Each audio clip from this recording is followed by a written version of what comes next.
días, comunidad de lectores. Iniciaremos el día de hoy con la lectura del capítulo 3, Compromiso y consistencia. Es más fácil resistir al principio que al final.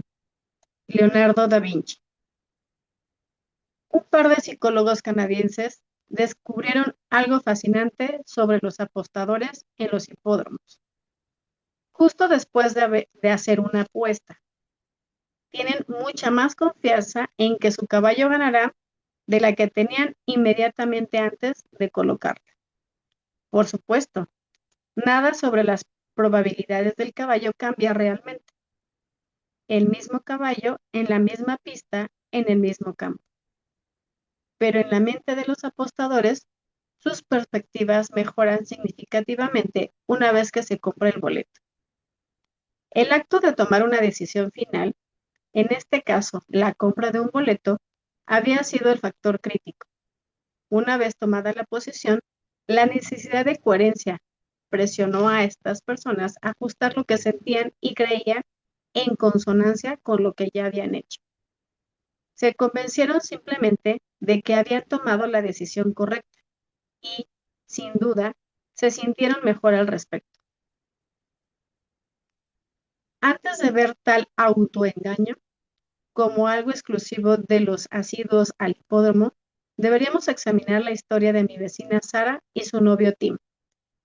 Se conocieron en un hospital donde él trabajaba como técnico de rayos X y ella como nutricionista.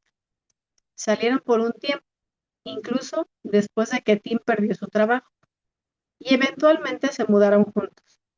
Las cosas nunca fueron de todo bien para Sara. Quería que Tim se casara con ella y dejara de beber en exceso. Tim resistió ambas ideas. Después de un periodo de conflicto específicamente difícil, Sara rompió la relación y Tim se mudó. Al mismo tiempo, un antiguo novio de Sara regresó a la ciudad y la llamó. Empezaron a verse socialmente y rápidamente se pusieron suficientemente serios como para planear una boda. Habían llegado tan lejos como a fijar una fecha y enviar invitaciones. Cuando Tim llamó, se había arrepentido y quería volver. Sara le contó de sus planes de matrimonio. Tim le rogó que cambiara de opinión. Sara se negó. Tim incluso le ofreció casarse con ella, pero ella siguió prefiriendo al otro. Finalmente, Tim se ofreció a dejar de beber si ella solo cedía. Sintiendo que bajo esas condiciones Tim tenía la ventaja, Sara decidió romper su compromiso, cancelar la boda, retirar las invitaciones y dejar que Tim volviera. En un mes, Tim le informó que no creía que necesitara dejar de beber después de todo. Un mes más tarde, había decidido que debía esperar y ver antes de casarse. Han pasado 2 años. Tim y Sara continúan viviendo juntos exactamente como antes. Él sigue bebiendo. Todavía no hay planes de matrimonio, pero Sara está más entregada a Tim que nunca. Dice que verse forzada a elegir le enseñó que Tim es realmente el número uno en su corazón. Pero la realidad es otra. La necesidad de ser consciente con su decisión de elegir a Tim la ha empujado a creer que esa decisión fue correcta, aunque las condiciones bajo las cuales eligió nunca fueron cumplidas. ¿Por qué somos tan consistentes? La consistencia personal es altamente valorada en nuestra cultura. La inconsistencia es considerada un rasgo de personalidad indeseable. La persona cuyas creencias, palabras y hechos no coinciden puede ser vistas como indecisas, confusas, hipócritas o incluso mentalmente inestables. Por otro lado, normalmente se asocia un alto grado de consistencia con fuerza personal e intelectual. Está en el corazón de la lógica, la racionalidad, la estabilidad y la honestidad. Una cita atribuida al gran químico británico Michael Faraday sugiere hasta qué punto la consistencia puede ser valorada por encima incluso de tener la razón. Cuando se le preguntó después de dar una conferencia si quería decir que un rival académico siempre estaba equivocado, Faraday fulminó con la mirada al interrogador y respondió: él no es tan consistente. Hay una segunda atracción más perversa de la consistencia mecánica. A veces no es el esfuerzo del difícil trabajo cognitivo lo que evitamos con la actividad reflexiva, sino las duras consecuencias de ese pensamiento recto. A veces es el conjunto de respuestas muy claras e inoportunas propiciadas por el pensamiento directo lo que nos hace ser perezosos mentalmente. Existen ciertas verdades inquietantes que simplemente preferiríamos no reconocer, porque es un método programado y sin reflexión de respuesta. La consistencia automática puede proporcionar un refugio cómodo para quienes protegen de la consecuencia perturbadora del pensamiento. Una noche, en una conferencia introductoria impartida por el programa de meditación trascendental, fui testigo de una ilustración impactante de cómo las personas se esconden dentro de las paredes de la consistencia para protegerse de las consecuencias problemáticas del pensamiento. La conferencia fue precisada por dos jóvenes serios y estaba diseñada para reclutar nuevos miembros. El programa afirmaba que podía enseñar una forma de meditación que nos permitiera lograr todo tipo de cosas deseables, desde la simple paz interior hasta habilidades más espectaculares en los niveles avanzados y más caros. Había decidido asistir a la reunión para observar las tácticas de cumplimiento utilizadas en conferencias de reclutamiento y había traído conmigo a un amigo interesado, un profesor universitario cuyas áreas de especialización eran las estadísticas y la lógica simbólica.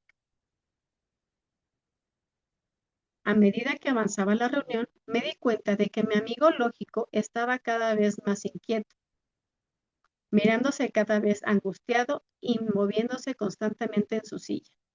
Finalmente no pude resistirse.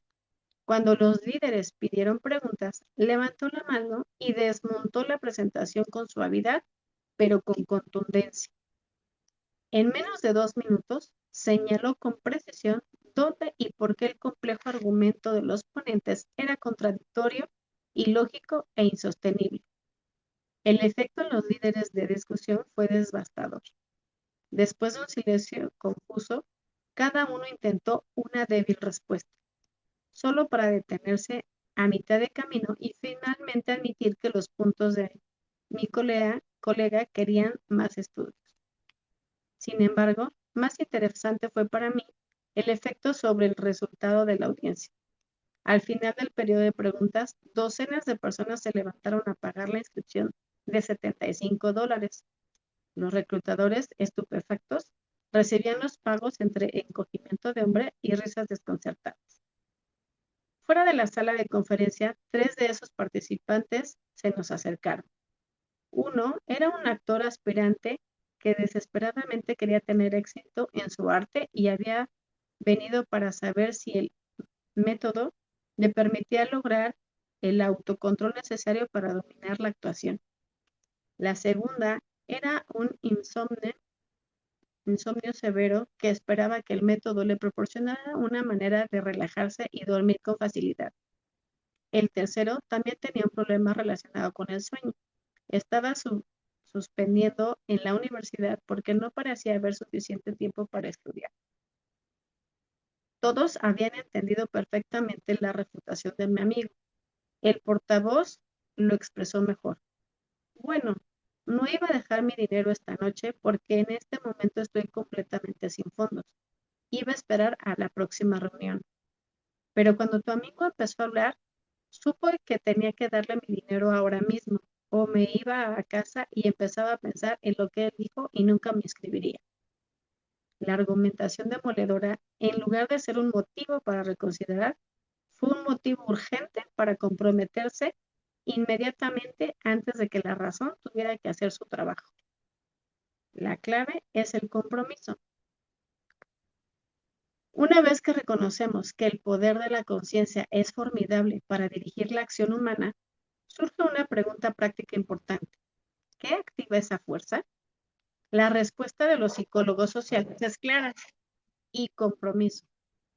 El compromiso sí logro que te comprometas, que tomes una posición, que quedes registrado.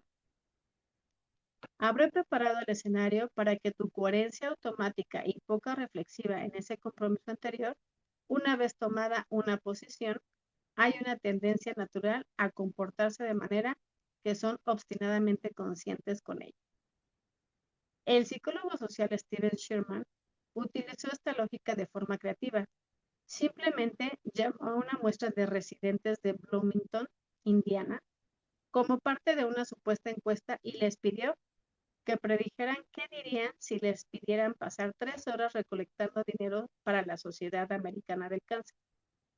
Por supuesto, no queriendo parecer poco caritativos para el encuestador ni para ellos mismos.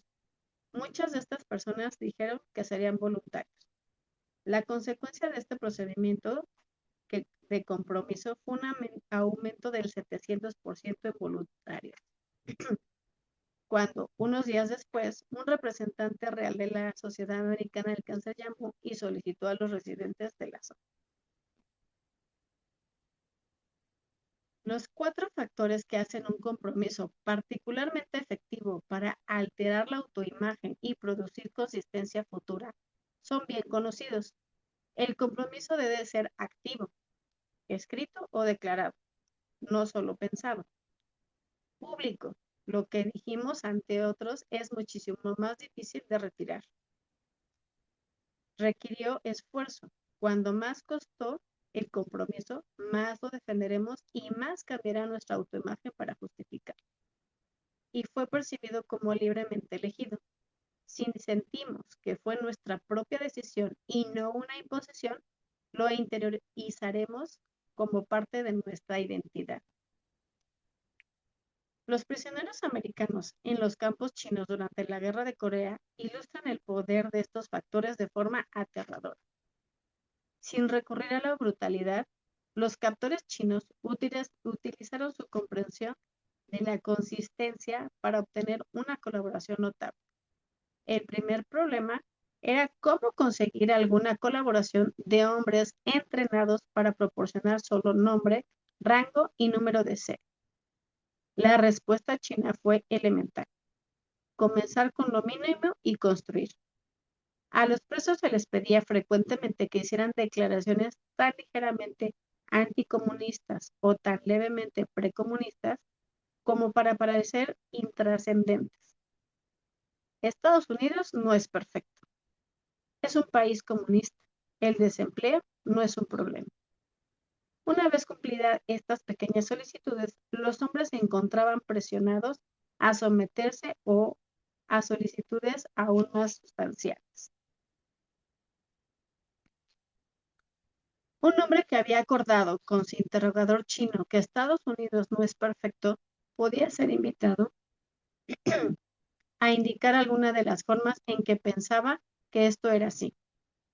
Una vez que lo hubiera explicado, se le podía pedir que hiciera esta lista de estos problemas con Estados Unidos y firmara su nombre. Luego, se le podía pedir que leyera su lista en un grupo de discusión con otros prisioneros. Después de todo, es lo que realmente crees, ¿no? Aún más tarde, se le podía pedir que escribiera un ensayo ampliando su lista. Los chinos podían entonces usar su nombre y su ensayo en transmisiones de radio antiamericanas difundidas no solo a todo el campamento, sino a otros campos de prisioneros en Corea del Norte y a las fuerzas americanas en Corea del Sur. De repente, el prisionero se encontraba siendo un colaborador, habiendo ayudado al enemigo, consciente de que había escrito el ensayo sin ninguna amenaza o coerción fuerte. A menudo, el hombre cambiaba su autoimagen para ser consciente con el hecho y con la nueva etiqueta de colaborador, lo que resultaba un acto de colaboración más extenso. La misma lógica opera en la vida comercial ordinaria. La corporación de Amway Empresa de ventas de puerta en puerta que creció desde una operación de sótano a, a un negocio de ventas anuales de 1.500 millones de dólares. Perdón. Pide a sus vendedores que se fijen metas individuales y se comprometan con esas metas escribiéndolas en papel. El manual de carrera de Amway lo expresa sucintamente. Hay algo mágico en escribir las cosas. Así que establécete una meta y escríbela. Cuando la alcances, ese objetivo, establécete otro y escríbelo también. Estarás en marcha.